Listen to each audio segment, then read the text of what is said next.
Ya pemirsa, Anda kembali menyaksikan Grand Final Debat Pilkada DKI Jakarta pada putaran kedua dan saya akan kembali ke Menara Bidakara untuk tanyakan kepada reporter kami ada di sana. Ada Cikal Multazam. Cikal, bagaimana suasana terakhir di sana? Apakah kedua pasangan calon gubernur DKI Jakarta ini sudah tiba di Menara Bidakara? Cikal. Ya, Eka, dari informasi yang kami dapatkan, kedua pasangan calon, baik nomor 2 maupun nomor 3, sudah tiba di ruangan atau di gedung Bidakara, di ruangan Birawa ini sudah bersiap di ruangannya masing-masing untuk selanjutnya pukul 19.30 atau kurang lebih 60 menit lagi.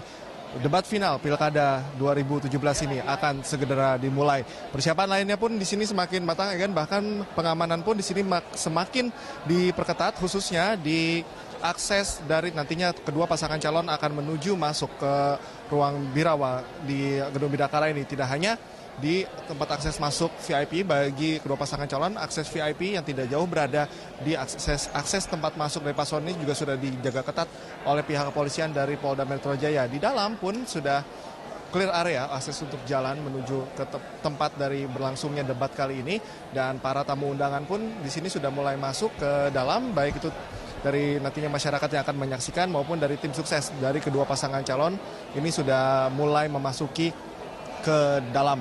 Dan ini merupakan debat final di mana kedua pasangan calon di sini sudah sedemikian rupa mempersiapkan segala sesuatunya tentunya, apalagi jika mengingat nantinya akan ada sesi masyarakat langsung bertanya mengenai permasalahan-permasalahan yang kerap mereka temui di Jakarta, dan pihak dari KPUD pun sudah menjamin independensi dari para masyarakat yang akan bertanya ini. Netralitasnya pun sudah dipastikan atau dijamin oleh pihak KPUD.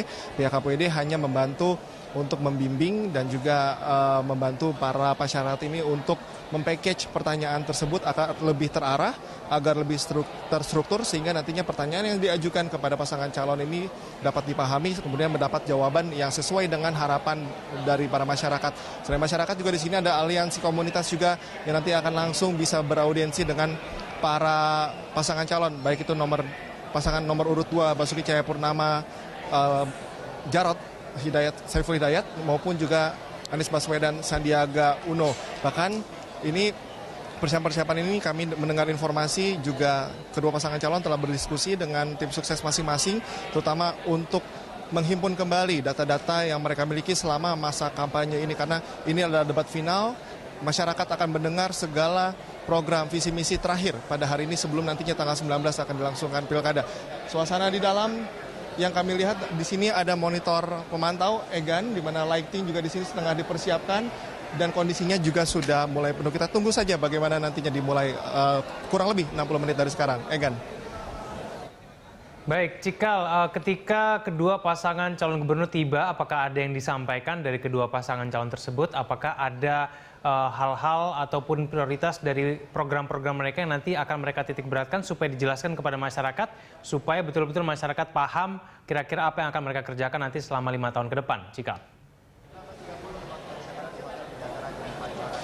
Ya, Egan, memang ketika kedua pasangan calon ini tiba, mereka tidak menyampaikan sesuatu pun kepada media, bahkan mereka juga tidak melewati akses tempat kita ada saat ini. Mereka menuju ke akses lain sehingga tadi tidak memberikan komentar apapun. Adapun tadi yang melewati jalur ini adalah kami sempat menanyakan perihal kepada Ketua KPUD Jakarta, Sumarno. Ia tadi tidak secara lebih luas menjabarkan apa saja yang nantinya akan terjadi begitu pada saat nanti debat dimulai. Dia hanya berharap bahwa debat ini benar-benar bisa dimanfaatkan oleh kedua pasangan calon untuk memaparkan visi dan misi mereka.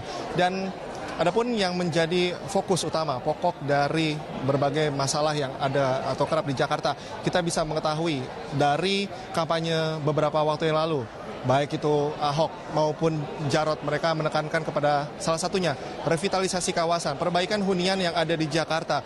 Tidak hanya membangun beberapa rumah susun, tetapi juga mereka memiliki program revitalisasi kawasan. Mereka belusukan menemui warga, menanyakan bagaimana kendala, bagaimana kondisi hunian mereka, dan memprogramkan bahwa nantinya akan ada perbaikan dari persyaratan-persyaratan atau kriteria yang sudah didapatkan. Ketika itu hunian mereka memang tidak layak, maka akan segera dibenahi oleh Pemprov DKI Jakarta. Begitupun dengan Anies dan juga Sandi. Beberapa kali kita dengar sempat memfokuskan masalah hunian yang ada di Jakarta, dan mereka juga masing-masing memiliki program tertentu, program berbeda, dan kita akan dengar bagaimana adu program ini akan dijalankan dan kita dengar pada hari ini. Kemudian masalah transportasi juga. Dua pasangan calon ini sama-sama menekankan pada permasalahan transportasi. Solusi mereka juga berbeda. Bagaimana nanti kita lihat ada head to head antara pasangan calon nomor urut 1, pasangan nomor calon urut 2, nantinya di sesi keempat dan sesi kelima. Antar cawagup akan head to head, beradu debat, beradu program mereka. Kemudian di sesi kelima, cagup antara Ahok dan juga Anies akan beradu program mereka. Dan tentunya yang harus difokuskan dari para cawagup atau cagup ini, mereka bisa menyampaikan program-program mereka dengan tepat dan juga benar sehingga dapat dipahami oleh masyarakat, agar nantinya pesan atau program mereka dapat dipahami oleh masyarakat. Karena ini adalah debat final, tidak akan ada ajang debat lagi sehingga bisa dimanfaatkan oleh para kedua pasangan calon ini. Egan. Baik, terima kasih atas informasinya Cikal Mutazam langsung dari Menara Bidakara.